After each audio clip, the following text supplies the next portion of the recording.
इथे आलेल्या मान्यवरांचे तसेच जमलेल्या शिक्षणाच्या स्वर्गाचे जिने उघडले दार, शिक्षणाच्या जयंतीनिमित्त आपण इथे सर्वजण जमलेलो आहे. 3 जानेवारी सावित्रीबाई फुले जयंती आपण बालिका दिन म्हणून पण साजरी करत आहोत. स्त्रियांच्या शिक्षणाची खरी कैवारी सावित्री, तुझ्यामुळे शिकते आज प्रत्येक नारी, तुझ्यामुळे शिकते आज प्रत्येक नारी. आम्ही नवीन वर्षाच्या पण खूप खूप शुभेच्छा देते. तसेच आमच्या प्रमुख पाहुणे म्हणून महाराष्ट्राची दिव्य ज्योती ओवाळू त्यांची आरती, ओवाळू त्यांची आरती.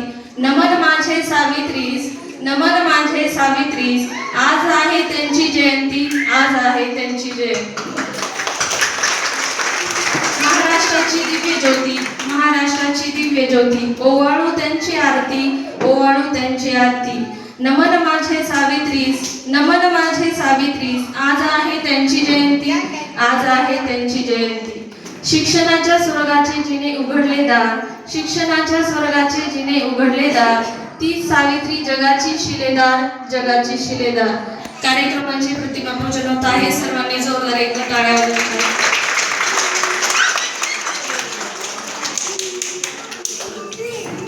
गुरुर ब्रह्मा गुरुर विष्णू गुरुर्देव महेश्वरा, गुरुर साक्षात परब्रह्म तस्मै श्री गुरुवे नमः. ओम शांती शांती शांती.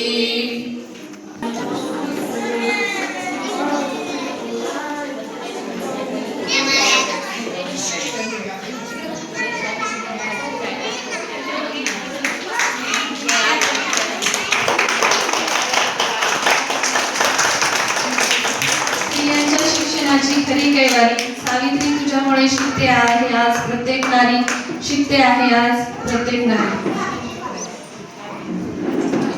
व्याख्याता आहेत यांचे या सध्या वसंतदादा पाटील महाविद्यालय पाटोदा या ठिकाणी कार्यरत आहेत. त्यांचे एज्युकेशन MA BEd मराठी आहे आणि त्यांचा एक्सपिरियन्स म्हणजे 24 वर्षाचा एक्सपिरियन्स आहे आणि त्या ज्युनियर लेक्चर म्हणून त्या कॉलेजमध्ये कार्यरत आहेत सध्या.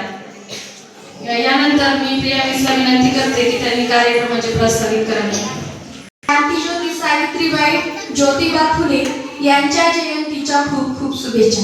पूर्वीच्या काळी महिलांच्या शिक्षणासाठी क्रांतीज्योती सावित्रीबाई फुले यांचे मोलाचे योगदान दिले.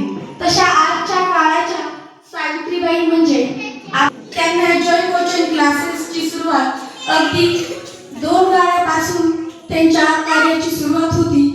तेव्हापासून त्यांना क्लासेसची सुरुवात केली. अगदी कोरोनाच्या काळामध्ये सुद्धा त्यांनी मुलांच्या शिक्षणाचे कार्य सुरूच ठेवले. क्लासेस टिकून आहे.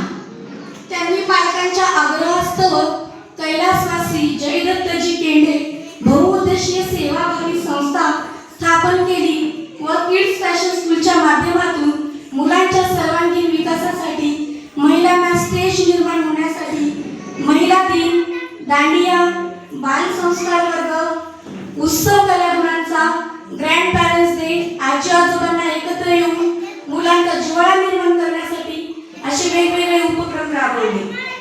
आषाढी एकादशी निमित्त भाविक भक्तांना फराळ वाटप करण्यात आले. या संस्थेद्वारे स्कूलमध्येही वेगवेगळ्या ऍक्टिव्हिटी घेऊन मुलांमध्ये क्रिएटिव्हिटी निर्माण होण्यासाठी वेगवेगळे कॉम्पिटिशन आपण पालकांसोबत घेण्यात आले. कारण पालकांचा, टीचरचा आणि मुलांचा जवळीक निर्माण होऊन विद्यार्थ्यांना स्कूलबद्दल गोडी निर्माण होऊन यासाठी पालक आणि विद्यार्थी ते कॉम्पिटिशन आपण आयोजित केलेले होते. आपण गेल्या वर्षी 2री शाखा उघडलेली आहे. त्यामध्येही सर्व प्रकारचे आपण उपक्रम व्यवस्थित राबवले. ही संस्था सामाजिक कार्य करण्यासाठी नेहमीच कार्यरत असते. आज आपण क्रांतीज्योती सावित्रीबाई फुले यांच्या जयंतीनिमित्त आपल्या मॅडमने नवीन वर्षाचे महिलांच्या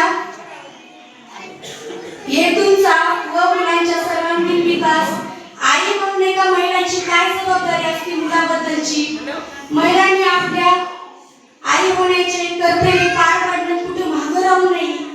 त्यामुळे ह्या सर्व व्याख्यानाचे नियोजन केलेले आहे न्यू वर्षाचे. मॅडमने सर्व महिला पालकांचा विचार करून, म्हणजे मॅडमचं कौतुक करावं तेवढं कमीच आहे, कारण मॅडमना महिलांसाठी वेळ मिळत नाही घर कामामधून.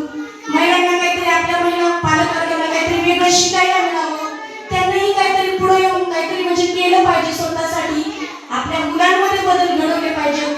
कारण आईच ही मुलाचा पहिला म्हणजे गुरु आहे. आई जे मुलामध्ये बदल करू शकते. मॅडमच्या म्हणण्यात असं आहे, छत्री पाऊस थांबू शकत नाही, पण पावसात बाहेर पडण्याचं हिंमत देते. तसंच आत्मविश्वास यशाची हमी देत नाही, पण प्रत्येक प्रयत्न करण्याची जिद्द नक्कीच देते. अशा आमच्या मॅडम आहेत, त्यांचं कौतुक करावं तेवढं कमीच आहे. प्रत्येक गोष्टीमध्ये अग्रेसर, उत्साही, प्रत्येक गोष्टीमध्ये टीचरला इम्प्रूव्ह कसं करता येईल, त्यांना वेगवेगळ्या ऍक्टिव्हिटी घेण्याचं मार्गदर्शन, मीटिंग, पालकांबद्दल, मुलांबद्दल, पॅरेंट्सबद्दल त्यांचा म्हणजे जिव्हाळा निर्माण करायचं नेहमीच तळतळ. यानंतर मी गर्जा मॅडम यांना विनंती करते की त्यांनी संचालिका सौ वर्षा केंद्रे मॅडम यांचा सत्कार करावा.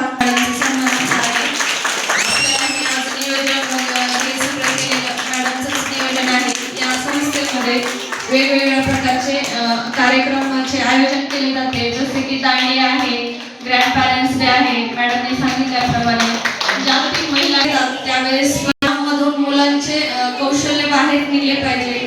कोणत्या कशामध्ये कोणता मुलगा आहे हे पण आपल्या लक्षात येतं. काही मुलांना जरी अभ्यासाची आवड नसली तर त्याच्यामध्ये कुठलं ना कुठलं कौशल्य दडलेलं असते. प्रत्येक मुलाला समोर आणण्यासाठी ही संस्था नेहमीच कार्यरत असते. या हेतूने आज आपण इथे महिलांविषयी म्हणजे आई म्हणून आपल्या जबाबदारी काय आहे मुलांबद्दल